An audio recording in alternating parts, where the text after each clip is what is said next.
So Mike, I want to show you a really unique feature that we've incorporated in the DX7 called ModelMatch. I don't know if you've ever been to the field, but man, this is certainly, I had this happen to you, but this has certainly happened to me. You go to the field and you think you're going to fly my T-Rex 600, for example. You think you're going to fly your Sequoia. And so you select a model, and sure enough, you fly that. And the next thing you know, you go to fly the next model. And doggone it, you forget to switch the model memory.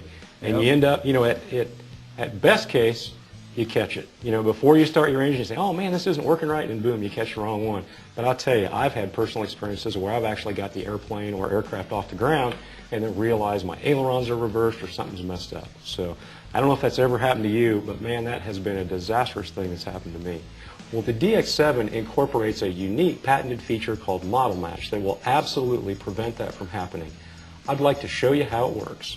So right now, I've got my transmitter, and I read thoroughly that this is set up for my T-Rex 600, and sure enough, I go plug in my T-Rex 600, and it's already been bound, and I've flown it several times, and everything's happy as can be, and as you can see, everything's working great. I go fly, I land, unplug everything, turn this off, go get a drink, go talk to my buddies, everything's cool. I come back, and lo and behold, I'm going to go fly my Sequoia. Turn on my transmitter, turn on my Sequoia, but you know what I forgot? I forgot to change my model memory. I don't know if you noticed, nothing's happening. Right. Well, with ModelMatch, the way the DX7 works is during the binding process, you're actually teaching each particular the receiver one of 20 models. So for example, my T-Rex 600 is in model number 10. It recognizes and only listens to model number 10 when I bind it. My Sequoia, by the way, is in a different model. You know, I turn it on and I say, man, something's wrong with my radio. What the heck's going on? And I look down and I say, wow, I'm in the wrong model. Am I fortunate that I didn't try to fly this model in the model one? Now watch what happens when I select the right model. So there's my T-Rex, there's my Sequoia.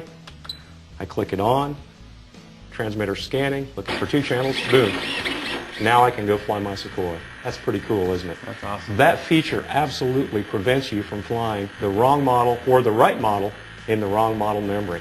Now let me show you the extent of how this works. You've got a yak over there. Let me plug that in. So all these models have been flown and they're all programmed to this radio.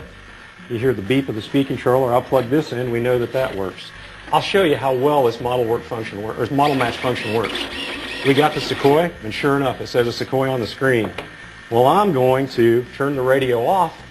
Everything's in hold. All the models are in hold, including the Sequoia now. Okay. Now I'm going to go, and there's my T-Rex. The transmitter scans, looking for open signals. Boom. Now I'm controlling my T-Rex. More importantly, I'm not controlling my Sequoia, and I'm not controlling the yak. Same situation. Watch this. I go to the next model. Now I'm going to control the yak. Boom. I just selected the yak. Takes a second. Look at that. Now I'm controlling the yak. This transmitter stores up to 20 models, and each and every single one of those models sends out a specific code that the receiver learns in binding and absolutely prevents you from controlling a model that's not been programmed to it. That's what ModelMatch is all about. It's patented technology, and it will save your model. That's awesome.